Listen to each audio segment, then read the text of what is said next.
वृक्ष कभी इस बात पर व्यथित नहीं होता कि उसने कितने पुष्प खो दिए। वह सदैव नए फूलों के सृजन में व्यस्त रहता है। जीवन में कितना कुछ खो गया, इस पीड़ा को भूल कर क्या नया कर सकते हैं, इसी में जीवन की सफलता है। जो सब प्राणियों के दुख सुख को अपने दुख सुख के समान समझता है और सबको समभाव से देखता है, वही श्रेष्ठ योगी है।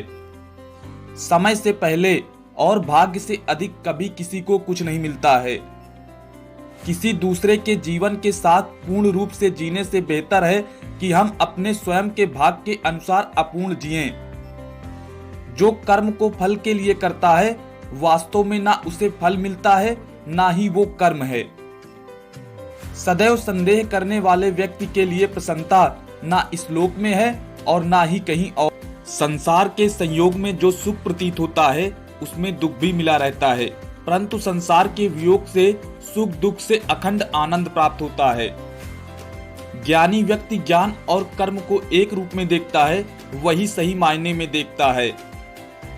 ब्रह्म में अवस्थित प्रश्नचित्त व्यक्ति ना तो शौक करते हैं और ना ही आकांक्षा करते हैं। वे सभी भूतों में समदर्शी होकर प्रेम लक्षण युक्त मेरी भक्ति प्राप्त करते हैं।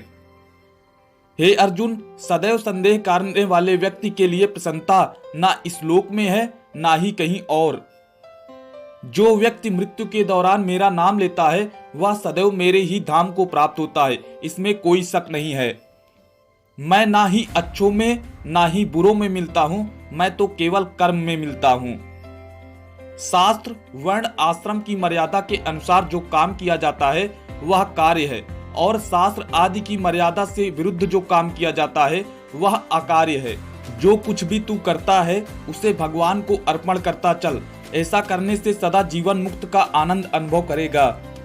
ईश्वर से कुछ मांगने पर ना मिले तो उससे नाराज ना होना, क्योंकि ईश्वर वह नहीं देता जो आपको अच्छा लगता है, बल्कि वह देता है जो आपके लिए अच्छा होता है। वह जो सभी इच्छाएं त्याग देता है और मैं और मेरा की लालसा और भावना से मुक्त हो जाता है, उसे शांति प्राप्त होती है। उससे मत डरो जो वास्तविक नहीं है, ना कभी था ना कभी होगा। जो वास्तविक है वो हमेशा था और उसे कभी नष्ट नहीं किया जा सकता। ज्ञानी व्यक्ति ज्ञान और कर्म को एक रूप में देखता है, वही सही मायने में देखता है। गीता में लिखा है, क्रोध से भ्रम पैदा होता है, भ्रम से बुद्धि व्यग्र होती है, जब बुद्धि व्यग्र होती है तब तर्क नष्ट हो जाते हैं, जब तर्क नष्ट होते हैं तो व्यक्ति का पतन शुरू हो जाता है। बीते कल और आने वाले कल की चिंता नहीं करनी चाहिए, क्योंकि जो होना है वही होगा, जो होता है अच्छा ही होता है, इसलिए वर्तमान का आनंद लो। जो हुआ वह अच्छा हुआ, जो हो रहा है वह अच्छा हो रहा है, जो होगा वो भी अच्छा ही होगा।